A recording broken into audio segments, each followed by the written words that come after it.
सांगाल एकंदरीत आज जाहीर सभा इथे ठेवण्यात आलेली आहे, काय सांगाल? आज आपली मुंबई साऊथ सेंटरमध्ये अबुलबाईंसाठी चीता कॅम्प इथे परिसरामध्ये मोठी सभा ठेवण्यात आली होती आणि इकडे लोकांचा खूप मोठा प्रतिसाद वंचित बहुजन आघाडीला आणि अबुलबाईंना मिळताना बघतो. ह्याच्यामध्ये 2-3 गोष्ट होती की लोकांची अजूनही म्हणजे विश्वास पटलेला नाहीये, लोकांना अजूनही खात्री नाहीये की शिवसेनेमध्ये खरंच फूट पडली आहे. आजच आतापर्यंत आपण जे टीव्हीवरती मीडियामध्ये बातम्या येत आहेत, विधानं येत आहेत, त्याच्यावरनं एक गोष्ट प्रामुख्याने कळतीये की लोकांमध्ये खूप मोठा संभ्रम अजूनही आहे आणि खास करून मुसलमान समाजामध्ये की निवडणुकीनंतर उद्धव साहेब कधी बीजेपी मध्ये परत जातील आणि ह्या परिस्थितीमध्ये भाजपला हरवणारा या मुंबईमध्ये आणि खास करून मुंबई साऊथ सेंट्रलमध्ये यांना जर कोण ऑप्शन दिसत असेल तर तो वंचित बहुजन आघाडी आणि अबुलबाई हसन हे दिसतात आणि म्हणून आपल्याला दिसतोय की लोकांचा एवढा मोठा जनप्रतिसाद आज वंचित बहुजन आघाडीच्या बरोबर आहे. साहेब, आतापर्यंत काँग्रेस आणि बीजेपी आणि शिवसेना सर्व फक्त मुसलमानांना मूर्ख बनवलेलं आहे आणि कोणी एकही तिकीट दिले नाही पूर्ण महाराष्ट्रामध्ये. तुम्ही सर्व मुस्लिमला म्हणजे इज्जत केली. हे बघा, आपण जरा फरक करू. आतापर्यंत शिवसेना, युबीटी आणि काँग्रेस हे मुसलमानांना मूर्खात बनवत होतं, भाजप सरळ मुसलमानांना मारत होतो. हा फरक आपण याच्यामध्ये करू. मुसलमानांची बाजू घेऊन आम्ही लढतोय हा दिखावा काँग्रेसने केला होता. भाजपला हा दिखावा करायची पण गरज नव्हती पडली, ही वस्तुस्थिती आपण समजून घेतली पाहिजे. पण तुम्ही बरोबर मुद्दा घेतलाय की आतापर्यंत काँग्रेस आणि शिवसेना इकडच्या मुसलमानांना मूर्ख बनवत होतं आणि त्यांनी हे टेकन फॉर ग्रांटेड ज्याला आपण म्हणतो की विश्वासात घेतलं होतं की हे आम्हालाच मतदान करणार आहेत, यांना उमेदवारी नाही दिली तरी चालते, यांच्या हक्काचे प्रश्न नाही घेतले तरी चालतात, यांच्या विकासाबद्दल बोलणं नाही तरी चालतं, हे घुमून फिरून मतदान आपल्यालाच देणार आहेत. आणि हा काँग्रेसचा विश्वास आणि हा काँग्रेसचा भ्रम या निवडणुकीमध्ये अबुलबाई नक्की तोडतील, आपल्याला दिसेल 4 तारखेला. सर, जिस तरीके से इंडिया गठबंधन को बनाया गया था मोदी सरकार को रोकने के लिए, संविधान को बचाने के लिए, जिस तरह MIM को बी टीम कहा जाता है, क्या वंचित आघाड़ी बीजेपी को इसका फायदा पहुंचा रही है कहीं ना कहीं? नहीं, मुझे तो नहीं लगता. हमें ये देखना चाहिए कि कौन सी जगहों पे शिवसेना और एनसीपी का डील हुआ है और वो डील जो हुआ है उसके बारे में स्पष्टीकरण जो शिवसेना के प्रमुख और एनसीपी के प्रमुख ने देना चाहिए वो अभी तक आया नहीं है. पर उन्हें साफ तौर पर स्पष्टीकरण देना चाहिए कि कौन सी जगहों पे उनका बीजेपी के साथ डील हुआ है, कितने लोग इलेक्शन के बाद बीजेपी के साथ जाने वाले हैं और कितने जगहों पे वंचित बहुजन आघाड़ी को गिराने के लिए उनकी बीजेपी के साथ सेटिंग हुई है. विकासाच्या मुद्द्यावर कुठे बोललं जात नाहीये, पण इथे वेगळीच राजनीती चालू आहे. लोक कुठेतरी याकडे विचारतायत की विकासाच्या संदर्भात का नाही बोललं जात. हे बघा, जर तुम्ही वंचित बहुजन आघाडीला बरोबर स्पेस दिलात तर तुम्हाला दिसेल की वंचित बहुजन आघाडी एकमेव पक्ष जो विकासाचं बोलतोय, जो महाराष्ट्रामध्ये नदीजोड प्रकल्पाबद्दल बोलतीये, जो इकडे KG to PG एज्युकेशन बद्दल बोलतीये, जो शेतकऱ्यांना MSP हमी भाव मिळाला पाहिजे हा मुद्दा घेते, जो महानगरपालिकेच्या शाळांची सुधाराबद्दल बोलतीये, जो नवीन रोडवेज इलेक्ट्रिसिटी आणण्याचा प्रयत्न करते, जो अडाणी आणि अंबानीची इलेक्ट्रिसिटीवरती मुंबईमध्ये मक्तेदारी झाली आहे त्याच्या विरुद्ध आवाज उठवते, प्रदूषणाविरुद्ध आवाज उठवते, गायरान जमिनाबद्दल आवाज उठवते, हा एकमेव पक्ष जो विकासाबद्दल बोलतोय तो फक्त आणि फक्त वंचित बहुजन आघाडी आहे. जर तुम्ही नीट डोळे उघडून बघितलं तर तुम्हाला कळेल. लेकिन सर, दलित समाज भी कहीं ना कहीं टुकड़ों में बटा हुआ है, सभी पार्टियों का सहयोग कर रहा है, उसके बीच में वंचित बहुजन आघाड़ी कैसे? आप जरा रिसर्च करके आओ, आप जो कह रहे हैं वो 100% गलत है. मैं गलत सवालों का जवाब नहीं दूंगा.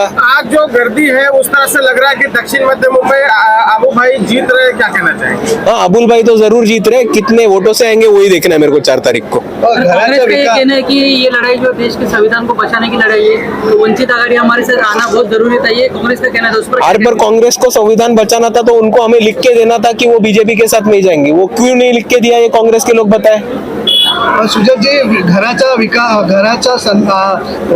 मुद्दा खूपच ऐरणीवर आलेला आहे. लोकांचे घर कुठेतरी बेघर होण्याची वेळ आलेली आहे. रेल्वे लागत झोपडपट्ट्या असो, या बिल्डरच्या त्रासलेल्या लोकांना कुठेतरी दिलासा भेटत नाहीये. जे निवडून गेल्यानंतर कोणच त्याच्यावर बोलत नाही, लोकांमध्ये नाराजगी. हे तुम्ही अगदी बरोबर बोललेला आहात. आज मुंबईमध्ये बऱ्याचशा वस्त्यांमध्ये ही समस्या झालेली आहे की लोकांना त्यांची घरातनं बाहेर काढून आणून ते वेगवेगळ्या कारणासाठी त्यांना घर पळवून घेत आहेत. त्या झोपडपट्ट्यांमध्ये लोकांची घरं नष्ट करून ते रेल्वे लाईनची कटिंग असो, रस्त्यांची कटिंग असो, MMRDAच्या मेट्रोची कटिंग असो किंवा SRAच्या नावाखाली लोकांना फसवण्याचं राजकारण असो, इथे लोकांच्या झोपडपट्ट्या तोडून त्यांची घरं बळकवून घेत आहेत, त्यांना मोबदला नाही देत आहेत, त्यांना पुनर्वसनासाठी जागा नाही देत आहेत. हा मुंबईमध्ये खूप मोठा प्रश्न आहे. साहेब असताना एक मिनिट, आज आपण जर परिस्थिती बघितली तर आपल्या मुंबईमधले जर मोठे मोठे बिल्डर बघितले तर अर्धे बिल्डर हे भाजपमध्ये लोढा हे मुंबईतले सर्वात मोठे लीडर आहेत, बिल्डर पण आहेत, लीडर पण आहेत, डीलर पण आहेत. शेवाळे हे सुद्धा आपले जे उमेदवार आहेत ते सुद्धा बिल्डर आहेत.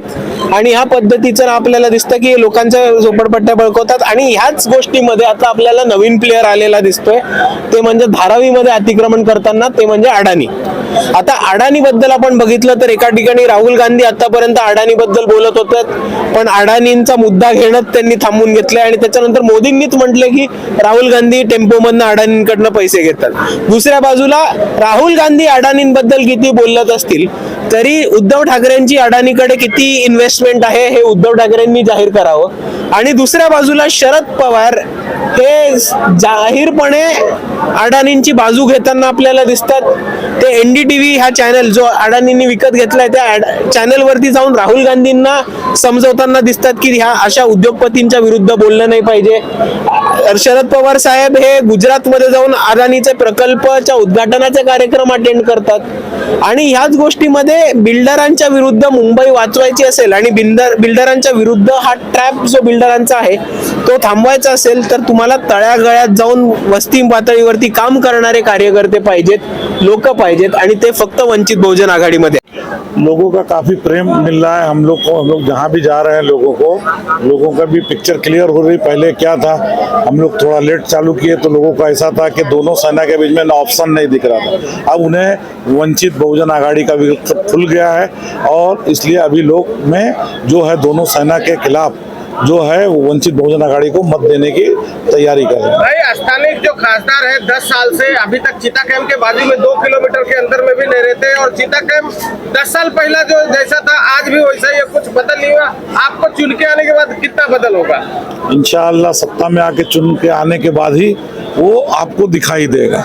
मतदाताओं से क्या किन शब्दों में अपील करेंगे? मतदाताओं से मेरी यही अपील है कि आप लोग सेना और उद्धव की सेना और एक एकनाथ की सेना, दोनों ही सेना हैं. एक भाजपा की अलायंस पार्टनर है, दूसरी बहुत जल्दी होने वाली है.